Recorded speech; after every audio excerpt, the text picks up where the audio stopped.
What's up, y'all? How y'all doing? Come on in, come on in. It is like almost 4 a.m. I'm so tired. Y'all have no idea. And the reason I'm looking crazy like this is because I was out and about earlier, which I probably shouldn't have done. It's not a smart idea. Calling myself getting a little bit of extra cash. Okay. Doing my little hustle and flow on Uber. Y'all know I'll be doing Uber on the side. So anyway, because of the weather out here is so horrible with the snowstorm mess, my boss man, hallelujah, was so generous enough to allow us to work from home. So I've been cooped up in the house all day, and I said, you know what? I'm gonna come out for a few hours. I'm not gonna be long. I spent about maybe, I don't know, 4 or 5 hours outside tonight. Tell me why that last ride, OMG, y'all, it was scary. I'm not gonna lie. When I say the roads are dangerous, you might want to listen to the news. Like, I thought they was bullshitting. They're not bullshitting out there, y'all. Like, it's very, very slick out there. It's very icy. I had to literally drive about 10 miles an hour. I'm not joking. Like, certain roads, like the main roads, like a downtown area, and also the main freeways, like the highways, they're clear. Like the snow plows, they stay on that stuff. They've been icing the roads literally every hour on the hour.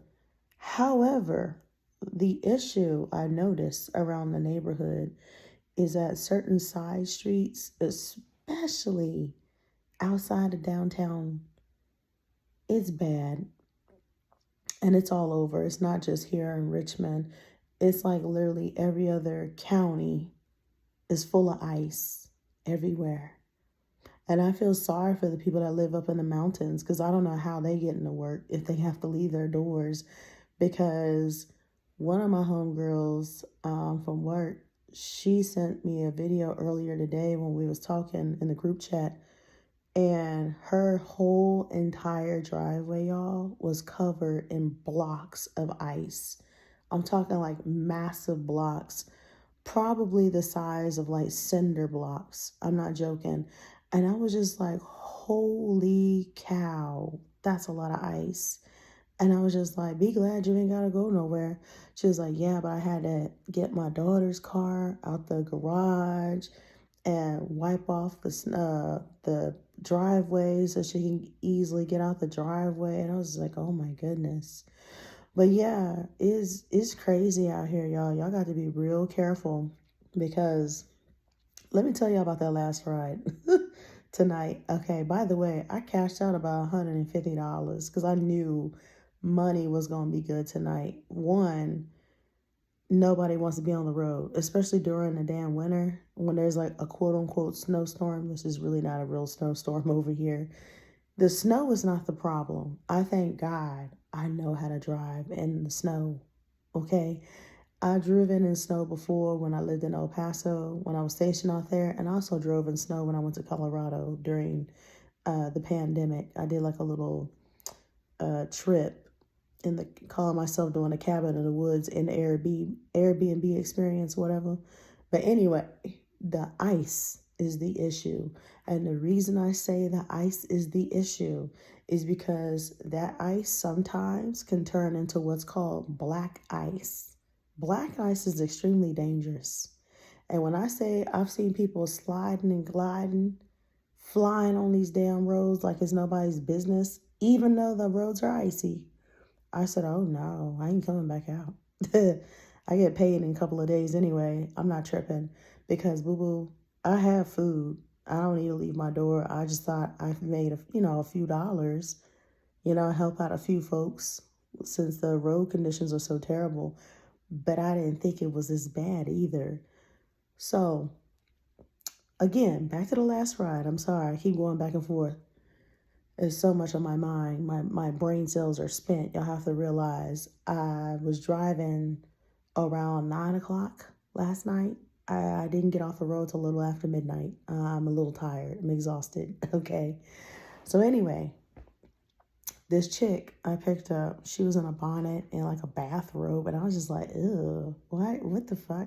And I was just like, why is she out this late? First of all, anybody in a bonnet and a bathrobe coming out in the cold must be desperate for a store run of some sort. And I called it. I said, I knew this Negro was coming out to do a store run and had the nerve to call Uber. Can y'all believe that? Had the nerve to call Uber. I don't think she had a car because she was young. I will give her that. I will give her that grace. She had to be at least by 18, maybe 19, maybe 20. I don't know, but she was sweet. The problem was that when I pulled up in her neighborhood, I did not realize how icy the streets were until I pulled up in her neighborhood. Like when I say that whole neighborhood where she lived at was complete iced, like no snow nowhere, just slick ice. It was so dangerous. I had to drive 10 miles an hour in that whole neighborhood just to get in and get out. When I parked on the curb, mistake number one, if you see a whole bunch of ice, I'm going to let y'all know right now, never park near the curb. There are other cars that are parked, parallel parks, because, street parking, but never, and I mean ever, park on the curb. Unless you're really good of getting in and getting out the ice, I would not suggest parking on the curb. The reason I say that is because I got stuck and it wasn't fun. I panicked. And she was just like, just back up. Just keep backing up. Just keep backing up. You'll get out because I've had Uber drivers getting stuck all day. I said, wait a minute. You've been leaving the house earlier and you couldn't go to the store and do this earlier? Well, my mama wasn't feeling good and she said she needed some ginger ale and some BC powder because she got strep throat. So she sent me to the store and paid for the Uber. So your mama waited till after midnight to make you run to the store in an Uber, have somebody else drive your ass to the corner store in the hood, by the way. Wasn't the best neighborhood. And to get some ginger ale and some BC powder.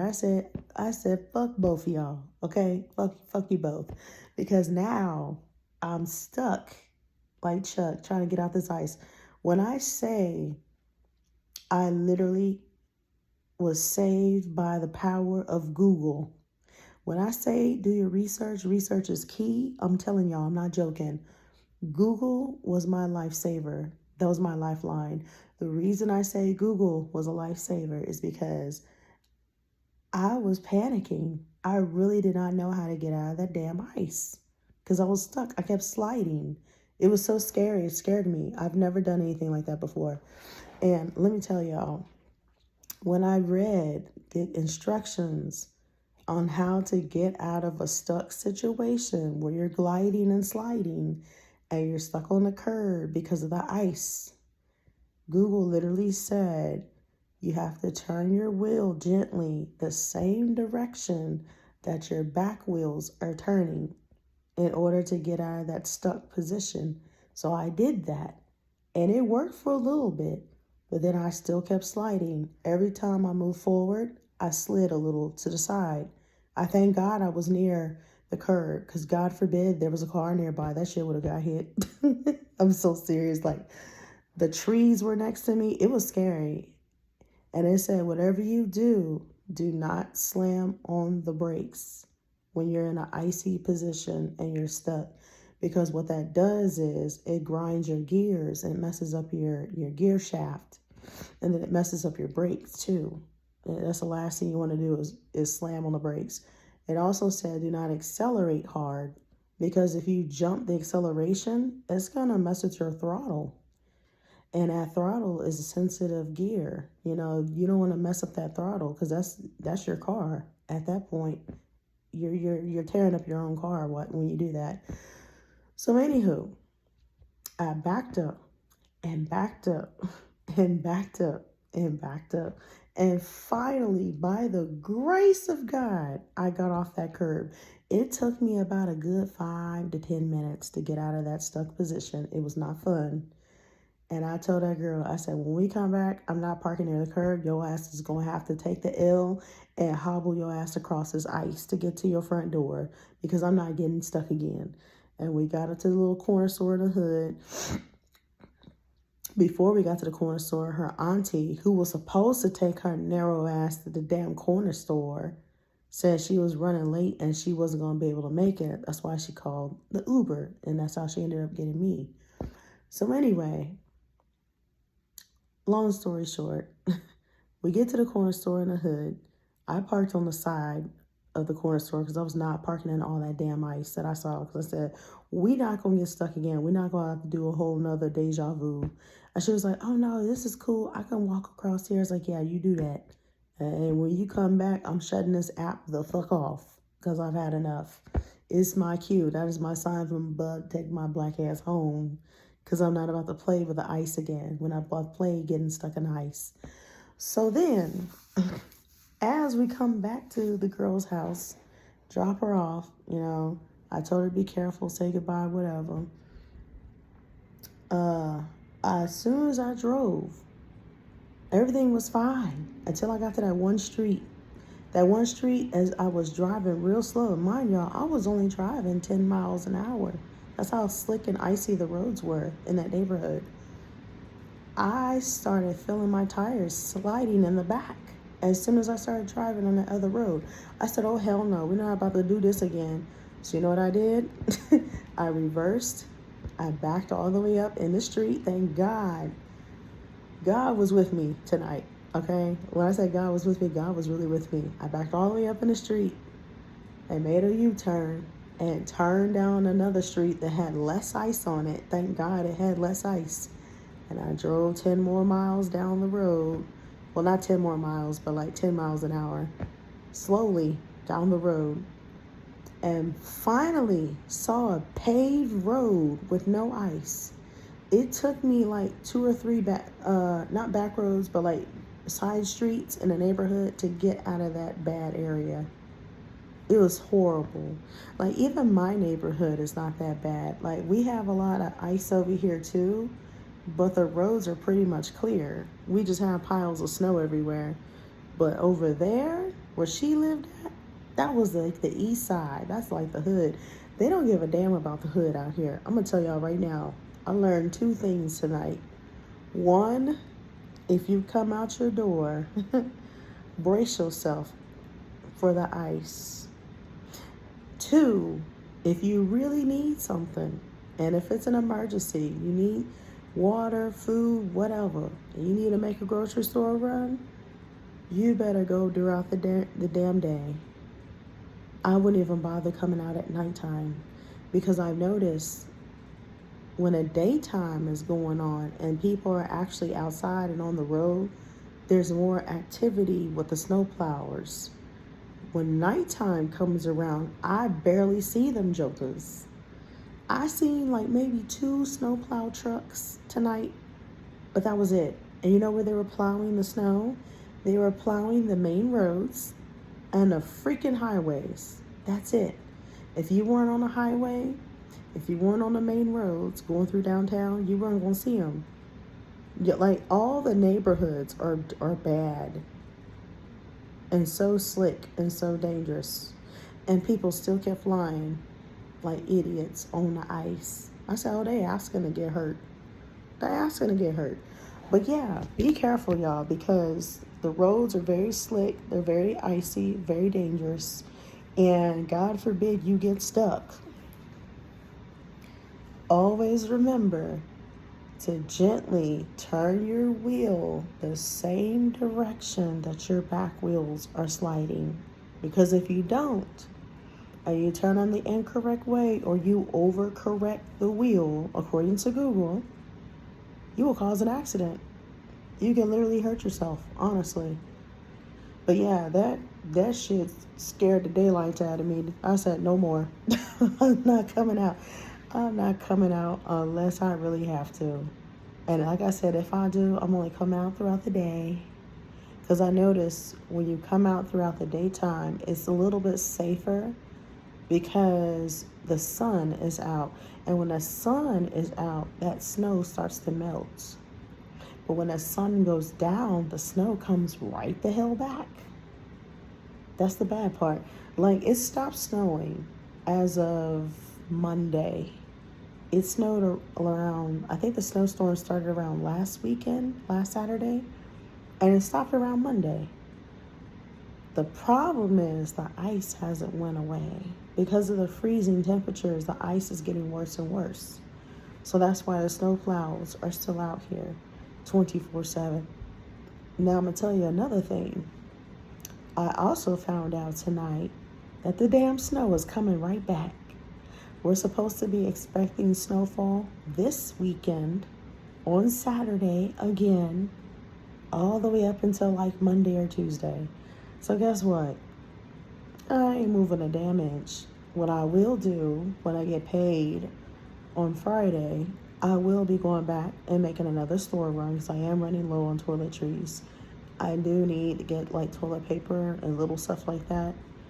But outside of toilet paper and like soap, I mean, I'm okay as far as the food. I have plenty of water. I have like 2 cases of water in here. I just need to make sure I have enough to last for the next week and a half until the snow goes away. Because I don't know when winter ends. The last time I checked, somebody told me the winter here doesn't end until like March, sometimes April. It's like New York. New York has got a damn blizzard going on right now.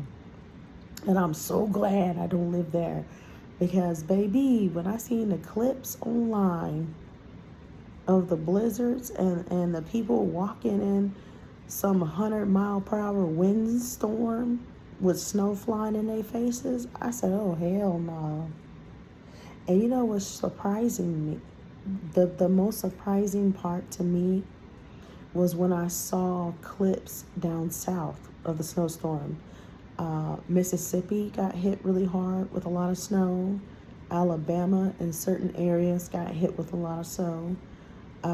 Arkansas is another one that got hit very, very hard with a lot of snow, as well as Texas and Oklahoma. Now, majority of Texas that got hit the most was Dallas because it's in the panhandle. I'm not surprised. But the rest of Texas was okay. Like, I checked on my peoples back home. I was nice enough to have a heart, and I thought about, my people, even though no one really talks to me like that, you know what I mean? I decided to be the bigger person and reach out and check on my folks, check on my mom and them, and they said they were fine. I mean, I don't know about my siblings, but I assume they're okay. I mean, my phone stays silent, so you know what it is. Don't nobody say nothing. So unless someone says something, I don't know what's going on. But yeah, my parents are okay. They're safe. My mom told me that they didn't lose power or water or whatever, so they just got a lot of ice. They didn't really get any snow, but she said it was a lot of rain and a lot of ice. And my homegirl back in Texas said the same thing. I went to school with her. We go way back. We've been friends for a very long time. And she said the same thing. She said they had a lot of ice, no snow, just very, very cold, freezing temperatures. And I said, that's really weird. I said, how y'all didn't get no snow, but y'all got a lot of ice. That's crazy. And a lot of rain. That's weird. It never rained over here. That was the funny part. Like when this snowstorm started, all we had was snow and ice. That was it. So, anywho, I'm just glad that everybody was safe and sound back home. And hell, I'm just glad that I didn't have no issues because I was afraid my power and my water was going to go out. Even though they have backup generators in these apartments, they basically said that our power was probably going to go out because of the snowstorm. I kept getting all these random messages from Dominion Energy, that's the electric company, saying to expect power outages in your area. That's why I got nervous because I have all electric appliances. I don't have a gas stove or anything else that's gas powered. So I was going to be screwed either way. You know what I mean? But by the grace of God, again, God, I'm telling you, God was on my side this entire time. Nothing went out. Everything was fine. But Yeah, not gonna lie, this snowstorm mess had me really worried, especially when I started seeing like all the videos of the people down south suffering from all the snow and the power outages.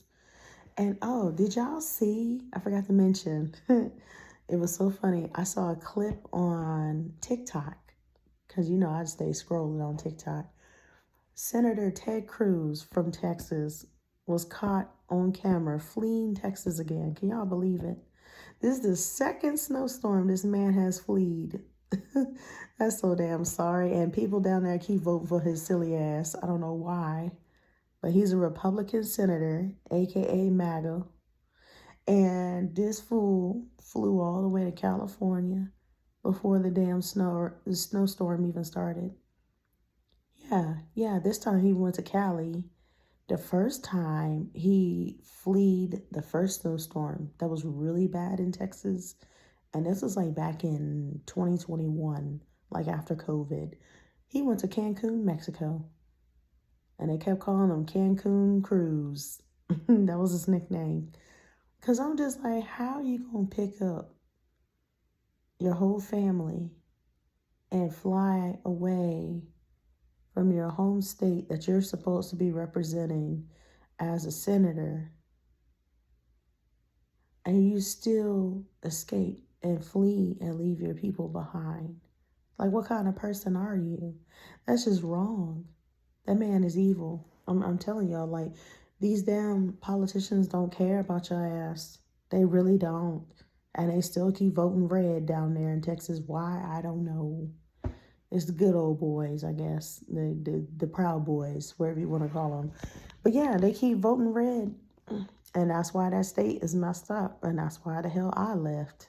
To be honest, the main reason I was so fed up with Texas is one, high ass taxes.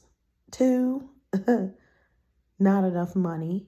Shitty pay and shitty jobs. Okay. And three, I don't know what number I left off on. I'm so damn delirious and tired. Just knowing that there's no real freedom there. And when I'm speaking about freedom, I'm talking in reference to women's rights. When I realize how unfree we are as Black women in the South, I said it's time to go. And if in case you haven't tuned in, Texas, and I don't know if it's the only state that does it, but Texas is one of the very few red states that does this, pretty much abolished or banned abortion for women. That's why I say there's no women's rights down there. I am not fond of it. I'm not for it, nor am I against it. I feel like women have that right to say yay or nay because they have the right to do what they want to do with their bodies. I'm just going to put it out there in case you're wondering. But what I will say, that's not the part that bothers me the most, knowing that women can't do what they want to do with their bodies. The part that bothers me the most about that same law, this also applies to children. So God forbid your child or your niece or your nephew gets touched on by a family member and they get pregnant. God forbid. I should rephrase that. God forbid your daughter or your niece or your granddaughter, because this has nothing to do with boys. I don't know why I said nephew. That's how you know I'm delirious and tired. God forbid they get touched on, they get prego by somebody in the family or somebody, outside the family, whatever. They can't go to the free clinic no more. They can't, do what they want to do and get rid of the kid. They have to have the child. It's sick. It's like the law enforces children to become teen parents, literally. And it's not by choice. It's literally by force. Yeah, it's pretty sick. And if they catch you getting rid of a baby down there, the last time I checked, that's a prison sentence. I'm not sure exactly how long you would have to serve for violating that law, But I know if they catch you in another state doing it and you're a Texas resident, yeah, you can go to jail. That's jail time. It's sick. A lot of people are not aware of these laws, and that's why I tell people to do your research on the laws, because if you don't, you're gonna end up being a statistic, and then you're gonna be looking stupid with like 10 kids because the law don't allow you to get rid of them. Hello, somebody. But anyway, I'm going off the deep end here with all this mess. All I'm saying is that's one of my main reasons why I did not want to stay. For the fact of knowing that Black women are not protected whatsoever in the healthcare system down there. I've seen countless videos that went viral on TikTok recently where Black women were forced to have their kid in labor, by the way, on the floor inside of a nasty ass hospital. One of them was in Dallas, if I'm not mistaken. Yeah, somewhere in Fort Worth at a horrible hospital that had a bad reputation. And the nurse was so damn racist, a white nurse on top of that. She was so nonchalant and did not care about that Black woman's needs. She completely ignored this Black woman's pain. I could feel her pain and agony as she's screaming for help while she's having her baby on the damn floor. She ended up having her baby like 15 minutes later on the floor. It's sick. It was disgusting. It made me cry because I'm just like, how inhumane can you be? Like, where's the humanity? There's no humanity down there. I've never seen anything like it. Ever. Until now. That just told me everything I need to know. Black women are not protected. Healthcare is a joke, obviously. And there are no women's rights. Again, nothing. The only thing that you can get out of there that everybody's moving down there for are the guns, unfortunately. You have that right to go get whatever firearm you want to get, whether that's an AR-15 or a 9mm, and you don't need a damn license. That's the worst part. That's a setup. And I'm going to tell you why it's a setup, because Hot Wheels, aka Governor Abbott, they call them Hot Wheels, literally enforce that law where they don't need a license to get a firearm so people can kill each other. I think that's why they did that. He literally did that so people can unalive each other, specifically Black people. He's targeting minorities at this point. That's the way I feel. I feel like the man is targeting minorities. On top of people buying up all the firearms and walking around with AR-15s willy-nilly in the hood with no license. It's scary. It's like a war zone down there. I'm not joking. I remember one time I was picking up somebody on Uber, broad daylight. I seen a YN, Young Ninja. That's what it stands for. It means a person that's a wannabe gangbanger and think they tough, was walking down the street in the hood with a whole Draco. You don't know what a Draco is? That's a semi-automatic rifle. It's similar to AR-15, but smaller. It's got a snub nose on the end. But yeah, the man was walking around with a damn Draco, broad daylight, and nobody stopped him. Oh no. Anybody gonna stop you? See, that's the bad part about Texas. Now that they have this open carry law where people are literally going open season on folks in public, you can openly carry your firearm. It don't matter what size it is. It can be a shotgun, it can be an AR-15, whatever. You can literally do whatever the hell you want to do down there now. It's like the Wild Wild West. And that's why I said I did not feel safe. Because, first of all, why do you need a semi-automatic rifle in the first place? Let's just get that out the window. What in your right mind possessed you to go out and buy a semi-automatic rifle as a civilian? I can understand if you're in the military, fine. I can understand if you're a police officer, fine. I can understand if you were in some type of law enforcement, fine.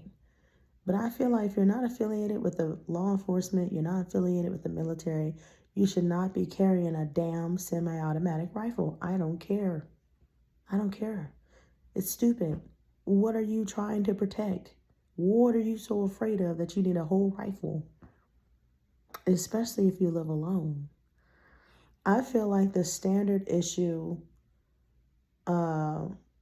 weapon of choice for self-defense purposes should be either a 9mm pistol or a Glock 45. That's just as good.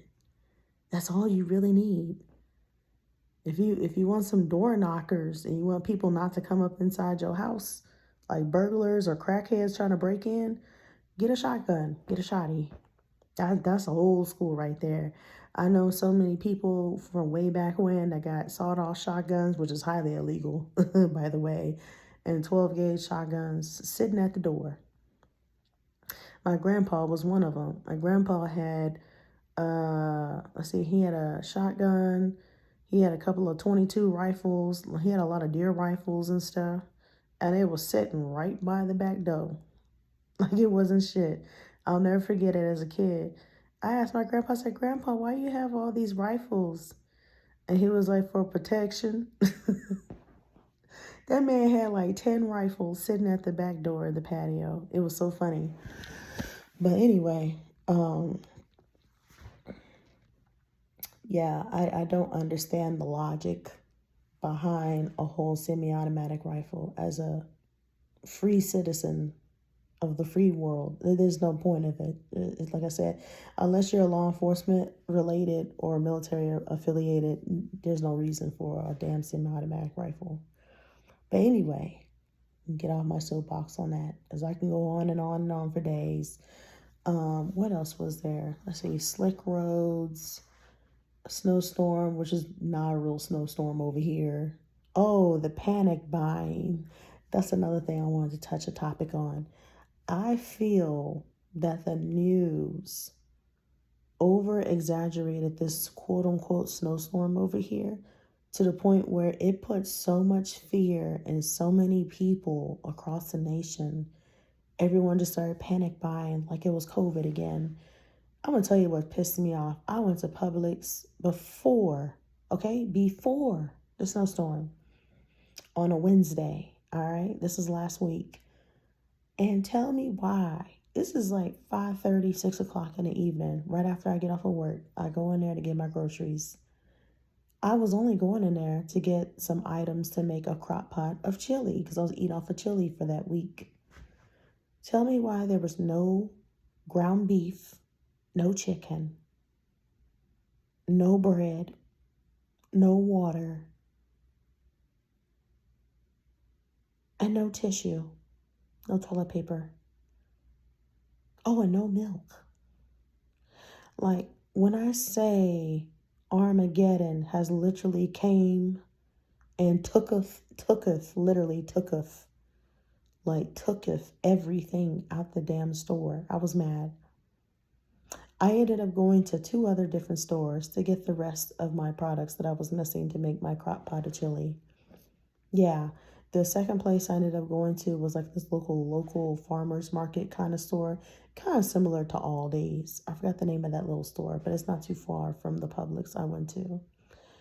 And they had the meat, but the problem was that the meat that they had looked like lunch meat in a small case of like slices of lunch meat. And I said, nah, that's not enough.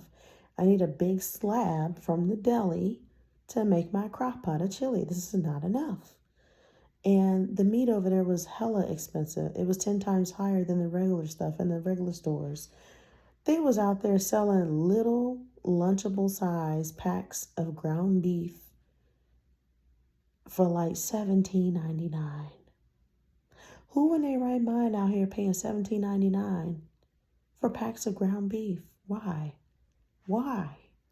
Anyway, long story short, I ended up going to the store across the street in the same shopping center that I go to. And I went to a place called the Fresh Market. Now, if y'all ain't ever been there, that's a nice ass store.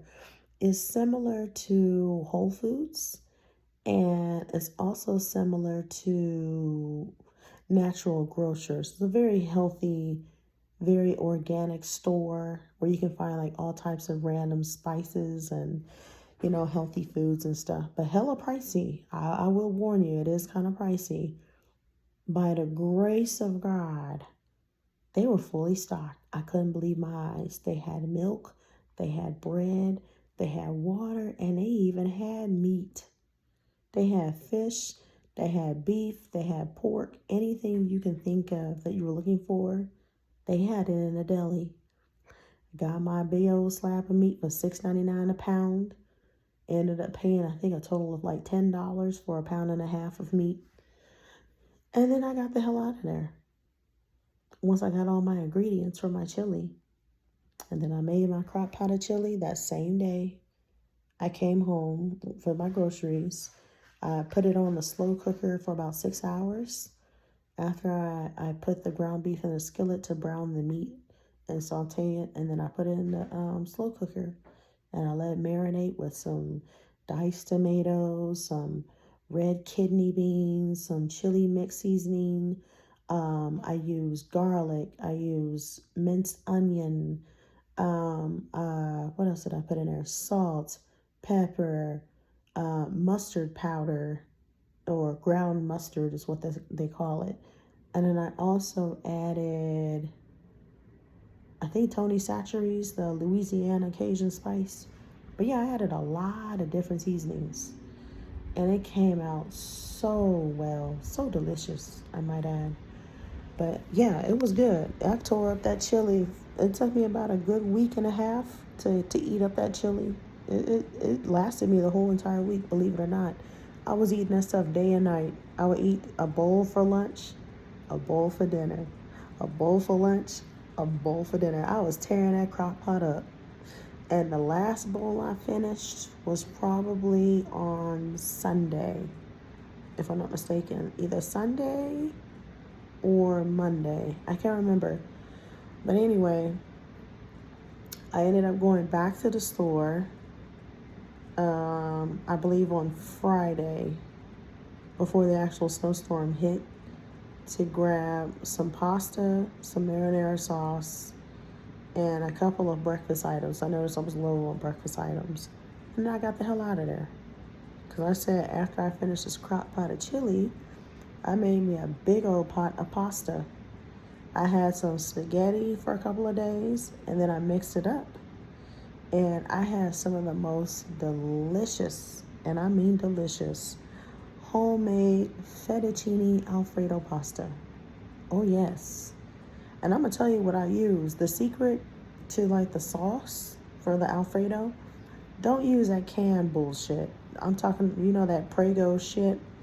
That shit is like mayonnaise. It's disgusting. It has no flavor to it. The secret to the sauce, and it's the same secret that they use at Olive Garden. People just don't realize it.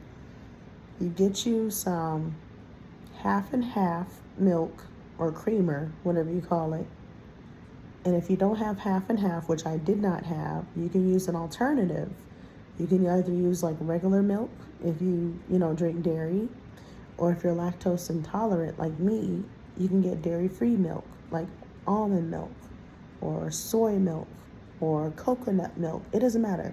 The point is, the key ingredient to the homemade sauce that I make for the fettuccine Alfredo sauce is milk. That's the point. So you get your milk together. I found this recipe on Google, by the way. I be Googling a lot of stuff. Y'all just have no idea. You add milk, you add cheese, you add a sprinkle of salt, a pinch of pepper, and then you also add butter. That's another key ingredient. I would highly suggest 2 sticks, large sticks of margarine. You add that together, you get your little whisk, you whisk it in a skillet for about 5 to 7 minutes on medium heat, because you don't want to burn it, because you can burn it. Then you pour that sucker, okay, inside the noodles that you made in the pasta. Man, that stuff tasted so good. It tasted way better than Olive Garden. Ever since I tried a homemade roux, that's what the homemade sauce is called. It's a roux. It's like Cajun, Louisiana is French for like marmalade or pasta sauce. But anyway, when you create your roux, that's basically what it is. It's so simple. Oh, another main ingredient I forgot to add. You also want to add Parmesan. Parmesan makes everything taste delicious. Yes. So what I did for the roux that I had today, or not today, but yesterday, God, I get my days mixed up. Instead of the creamer, the half and half that I normally use, I ended up using the coconut milk I have inside of my fridge because I have a lot of dairy-free products. Again, I'm lactose intolerant, so I used the coconut milk, and because you have dairy-free milk or gluten-free milk, whatever you want to call it, it's lighter. It's not a heavy substance like regular milk. To thicken the coconut milk, according to Google, and it does work. It's not a joke. It's going to sound nasty, but you're going to want to add 2 tablespoons of flour. Doesn't matter what kind it is. It could be white flour. Hell, it can be brown flour. As long as it's flour. You add 2 tablespoons of flour, 2 sticks of margarine, a whole sprinkle of cheese, whatever kind of cheese you want to add, whether that's cheddar, sharp, whatever, Colby Jack, shredded cheese, okay? Then on top of that shredded cheese, you add Parmesan, okay? Grated Parmesan, all right? That comes in like the little plastic cup that you get in the store. You mix all that together with the whisk, and you whisk that thing for about 5 to 7 minutes. Perfecto. Perfectamundo. I'm telling you, it will change your life. It will make you stop buying those crappy sauces in the can. Trust me on this. Again, this is called a roux. It's ROUX, roux. Keyword roux. When you start making homemade sauces, it'll change your life. Trust me. I know what I'm talking about. Trust me. But anyway, that's pretty much it. I'm just trying my best to stay inside the doors, stay off the damn roads unless I really have to. I'm not coming back out. Not after tonight. Hell no. But again, the smartest thing to do, if you can afford to, if you really need something from the store and it's like last minute or it's like late at night, schedule a home delivery. I have so many coworkers that do this. They're so lazy. A lot of them, if they don't have time to make it to the grocery store, they will actually order home deliveries for their food to be delivered. And the technology here is so advanced, y'all. Y'all would not believe this, but in certain cities, I don't know if it's across the nation yet, but places like Walmart and places like even Instacart, and I think DoorDash does it too. They will send drones to your house to deliver your goods now. Can you believe that? Drones. Yeah, they have drone deliveries now. And if it's not a drone delivery, you can actually get a robot delivery. In certain cities, I haven't seen them here, but in places like LA, Atlanta, New York, Chicago, a lot of the major cities, they have delivery robots, believe it or not. And they roll around on their little robot roller wheels, and it pops open your food and then it rolls away. It's scary how scary technology is. But yeah, majority of the delivery options though are still man-made. Like there are still people that, do Instacart, grocery shop for other people.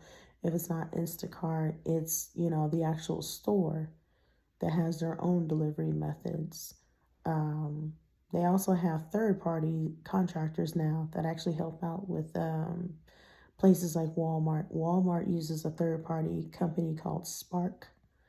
It's similar to Instacart. They go shopping for the customer and then they deliver their groceries to the customer's house. Now, it's a good side hustle. Don't get me wrong. I've never done Instacart. I've attempted it like once. It was terrible. First of all, I don't even like shopping for myself. I'm gonna be honest. Shopping for somebody else is a nightmare. Because one, I'm lazy. All right, I'm gonna be honest. I'm lazy as hell. And I've done DoorDash in the past as well. DoorDash is cool. You can set your own hours, do whatever you want to do, clock in, clock off the app as you please. You don't have to answer nobody. Cool. Instacart, same thing. You don't have to answer nobody. But the downfall of this is that one, it's not enough money. They barely pay any decent money. On average, depending on the city where you are, because every city is different, they have different rates. I want to say here in Virginia, I was only averaging like $100 a day or less. It was terrible. They would make me drive and scour the whole entire earth to deliver a pizza to somebody for like $10. The hell? Like, what am I going to do with $10? And the motherfucker was like 45 minutes away. Like, hell no. But yeah, that's the downfall. The pay is shit. It's not decent. It's not worth it. And unless you need some extra like part-time cash, unless you want to burn your wheels all day, I don't suggest Instacart or even freaking DoorDash. The only way you can make a lucrative business out of Instacart, I'm going to be honest, I've talked to people on Uber, customers who've rode with me before, and they said that they had a friend of theirs who done Instacart for years, for a long time, and he built himself up a reputation so well. This man was smart. He said that his friend created his own business cards, okay, and became the client's personal shopper. Okay, get this. And when he became the client's personal shopper and he has little business cards, that man went from making $100 a day for delivering groceries on Instacart to making $500 a day or more, because he decided to be a very high-end client's personal shopper. Yeah, dude said that he would go to like rich white people houses, become their personal shopper, drop off their drop off his business card so that way they can remember him and spread the word around the neighborhood, and he would collect more customers and become their personal shopper. So like anytime they wanted something off the clock or whatever and they didn't have time to order it directly through Instacart, they would just hit him up and he would get it all hours of the day and they would pay him in cash. I couldn't believe it. I said, that's wild. I was just like, that is insane. And certain people, I can't even talk. God, I'm so tired. Certain people who drive for like Uber and Lyft, they do the same thing. There are people who become personal drivers for very high-end clientele. Now, I tried to do that when I lived in Dallas, but Dallas is one of them places where you can't really, make a good reputation and have high-end clients and not get knocked in the head and robbed at the same time. You know what I mean? I'm not saying the whole city is like that. There are pockets of hoods you don't want to be in. And the only area that I think, in my opinion, where you can meet high-end clients in a place like Dallas, the airport, because they fly out of that mug every day. If you sit in front of DFW Airport, which is the international airport in Dallas, you can literally come across several millionaires who got deep pockets for days and will happily pay whatever to get to their destination. Oh yeah, I've actually met a couple of old white millionaires, believe it or not, from the airport. And one of them was, I believe he was a country singer, if I'm not mistaken. I forgot his name. But one was a singer. The other one was like an architect or some shit. And the other one was like a sportsman. I think he said he was in sports management. I don't know. He had something to do with the Cowboys. That's all I know. He said that he was one of sports leaders. I don't know. It could have been one of the damn assistant coaches, and I would have never knew who that white man was. That's how much I do not care about sports.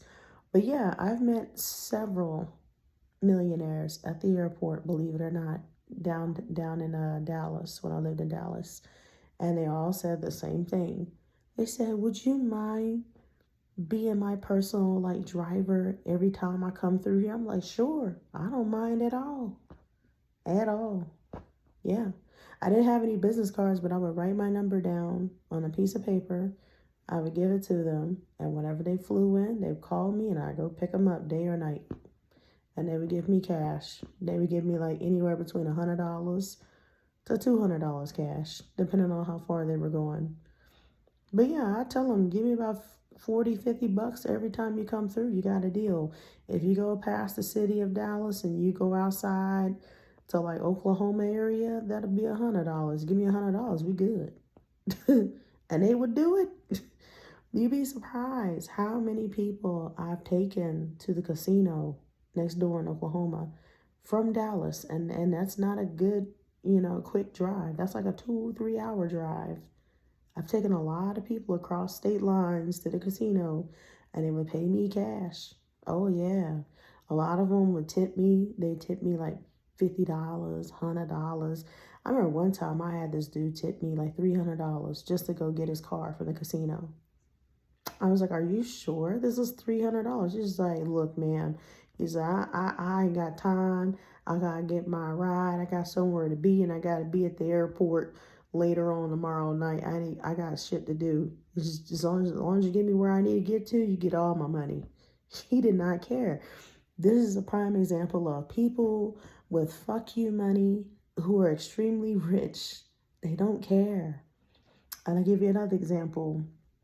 As some young white dude, I think he was a tech entrepreneur. I don't know what the hell he did for a living, but all I know is that he worked in tech. And I think he worked for something like Microsoft or some silly shit. And he had just moved to Dallas from out of state. And he was in a nice ass suburb, little apartment area. And I was just dropping him off like at another house right down the street, not too far where he was at. He was like maybe 10 minutes down the street. He's like, "Oh shit, I left my wallet." He's like, "Do you mind going over to my homeboy's crib?" He's literally around the corner. And he said that he put my wallet inside the mailbox because he don't feel like coming out to meet me to get the wallet. I said, "Sure, no extra cost, whatever." Because I was so kind and so generous enough to go get that man's wallet for him around the corner where he had left it, don't you know that this very same man, the tech entrepreneur, gave me $60 cash, no, $80 cash out of his wallet to me just for getting his wallet back. I said, "Are you sure?" He said, "Oh yeah, I make plenty of money. This is small change." She said, "You guys deserve it. You guys work hard. I know how it is." That man gave me $80 cash out of his own wallet just for going to get his wallet. Stuff like that happens. It's very rare, but I hardly met any broke ass people on Uber when I was working in places like Dallas and places like Austin. I've came across a lot of millionaires, a lot of rich tech entrepreneurs down there. And that's one thing I will say that I miss. I miss the type of crowds that I would come across for customers and clientele because I had a lot of high-end customers that tipped me very well. The motherfuckers here in Virginia, let me tell y'all something. I don't know if it's just Richmond, but these hoes is broke. Niggas is broke these days, okay? Negroes are broke. All right, I'm gonna just spit out the facts, and I'm gonna tell you why. It's the city. The city is run down. I'm not gonna lie. Majority of the city is very old, is very historic, very traditional. Not too many upgrades, a lot of gentrification downtown, but majority of the city is old. And I'm gonna tell you how old the city is. The city is so old that it is the very first settlement that was discovered across America, if I'm not mistaken, besides Jamestown. Jamestown, which is right up the road where Pocahontas is from, is the very first settlement of America that started America. This is like the second city, one of America's. Matter of fact, it's actually one of Virginia's oldest cities is Richmond. And fun fact, Richmond is where um, majority of the slaves came from. I hate to say it, but majority of slavery originated here in Virginia, and majority of it was Richmond. Yeah, very sad, very sad history. Okay, very sad history, but it's true. Yes, majority of the slaves were coming through Virginia back in those days. Yep. Back in the 1700s to be exact. But yeah, there's a lot of rich history that I'm still not aware of here. A lot of the history goes back to the war days. I know the Civil War history is very popular here. The Battle of Gettysburg, for example, I found out that shit's right up the road too. I had no idea. But Gettysburg, um, if I'm not mistaken, I could be wrong, is either in Pennsylvania area or somewhere nearby Virginia. I can't remember exactly where Gettysburg originated. I have to go back and look at the history books. But yeah, Battle of Gettysburg is not too far from here. Let's see. What else is over here that's historic? Oh, the Klan. Yeah, those motherfuckers. The Klan originated around here somewhere too, I found out. I had no idea. Apparently, this is where it all started. The Klan. Yes, the Klan started. The KKK. Yes, they started in Virginia. I did not know that. They actually have the town halls where they have their little meetings. They're still standing as well. Plantations. The plantations are still here. I've actually seen them with my own two eyes. I've seen a lot of plantations going towards the countryer parts of Virginia, places like Williamsburg and places like Jamestown. You know, they have a lot of plantations that direction. I haven't seen them here in Richmond, thank God, but I wouldn't be surprised if they're here too. But yeah, you can actually go to them and take tours over there. Why would I want a tour of a plantation where my ancestors, were unalive? I don't know. But yeah, the history is crazy here. Oh, George Washington's house. Yes, George Washington's house is still standing. That's another historic landmark. It's located in a city called Charlottesville. Yeah, George Washington's house is here. Besides George Washington's house, President Adams, Quincy Adams, I don't know if you remember in the history books, the old bald-headed white man from way back when, his grave is here. Yeah, it's like a lot of like famous presidents that passed on and died, their grave sites are here, surprisingly. John Quincy Adams was buried, if I'm not mistaken, somewhere around Williamsburg area, if I'm not mistaken. And he's not the only one that's buried over there. I want to say Thomas Jefferson is buried over there as well. But yeah, Thomas Jefferson's house is here too. Thomas Jefferson has a house, a big ass plantation house, I might add. I have not seen it, but it's here somewhere in Virginia. They have a whole entire wine vineyard named after Thomas Jefferson called Jefferson Vineyards, where Jefferson created his very own wine vineyard with the slaves. It's still standing, and I actually went to that because I like vineyards. I like to tour different, vineyards and learn. But I had no idea it belonged to slave master Thomas Jefferson either. Once I found that out, I said, "Oh hell no!" But yeah, there's a whole bunch of stuff over here. I had no idea that existed over here. Trump, for example, he has a whole entire vineyard. Trump's vineyards is somewhere around Virginia. I forgot what city, but he magically has his own vineyard and he sells his own wine. Yeah, Not a fan. Don't care. Anywho, the moral of the story, folks, there's a lot of history in this town. Hell, there's a lot of history in this state alone that I was unaware of. That dates back to way back when. Anyway, I feel like I'm rambling at this point. It is after 4:30 in the morning. Jesus Christ. I need to lay down, y'all. I'm getting real tired. I'm very sleepy. I'm very exhausted.